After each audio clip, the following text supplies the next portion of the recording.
subax wanaagsan ra'iisul wasaare xamse xilkiisa ayuu ku weyn doonaa dhacdadii Raskamboni kulamo wada tashi ah oo madaxweyne xasan sheekh maxamuud uu la yeeshay xubnaha UPD talooyinkii ugu badnaa ee la siiyay madaxweynaha iyo xogo arrimahan ku geedaaman ayaynu ku eegi doonaa haddii aad nagu cusubtiin fadlan ku soo biira page-keena oo ka mid noqdo saaxiibada ugu xiran si aad halkan uga heshaan warar warbixino muuqaal ah had iyo jeer halkan aynu ku soo baahino dhacdadii toddobaadkii hore ee Raskamboni ka dhacday ee galaafatay in ciidamada qalabka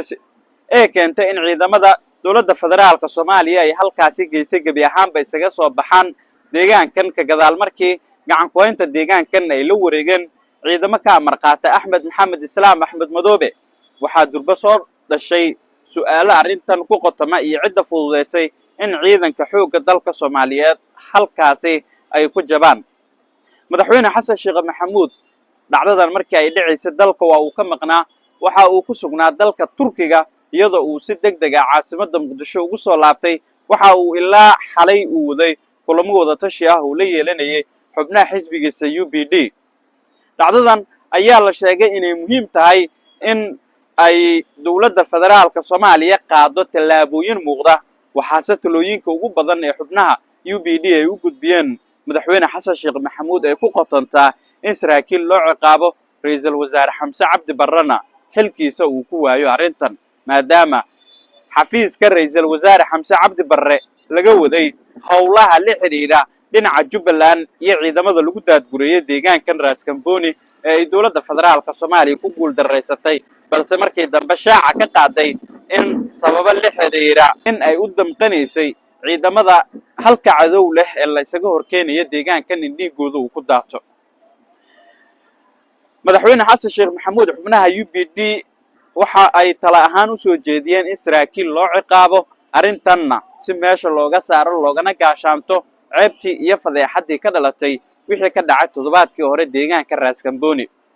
madaxweyne xasan sheekh maxamuud ayaa la filayaa in saacadaha soo aadan oo si rasmi ah ula kulmo ra'iisul wasaaraha xukuumadda federaalka Soomaaliya una gudbiyo aragtidiisa ku qotonta wixii ka dhacay deegaanka Raskamboni waxaase suurtagal ah in arrintan ay galaafato xilka ra'iisul wasaaraha xukuumadda federaalka Soomaaliya xamse cabdi barre waxay u badan tahay in ra'iisul wasaaraha uu isaga tago xilka maadaama aysan jirin baarlamaan loo gudbiyo mooshin si ay xukuumadda kaga laabtaan codka kalsoonida kol hore ay ku meel mariyeen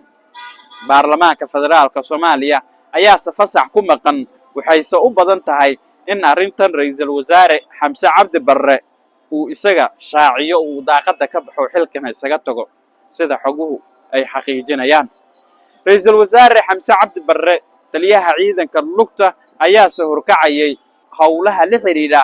ku daadgureynta ciidamada deegaanka Raskamboni iyo ku wajahida cudud military Axmed Maxamed Islaam Axmed Madoobe villa Soomaaliya waxay u aragtaa in markan awoodii ciidan ay doonayso inay ku wajahaan Axmed Maxamed Islaam Axmed Madoobe ay gabi ahaanba soo xirantay albaabkaasi iminkana ay doonayaan in albaab cusub iyo siyaasad cusub ay ku wajahaan dagaalka ka dhanka ah Axmed Maxamed Islaam Axmed Madoobe waxay u badan tahay in villada ay soo dhaweysato Siciid Cabdillaahi Dani keensadana ra'iisul wasaaraha xiga ee bedeli doona xamse cabdi barre waxayna soo xiri doontaa albaabkii xiriirka dhow ay ku yeelan lahaayeen Axmed Madoobe iyo Siciid Cabdillaahi Dani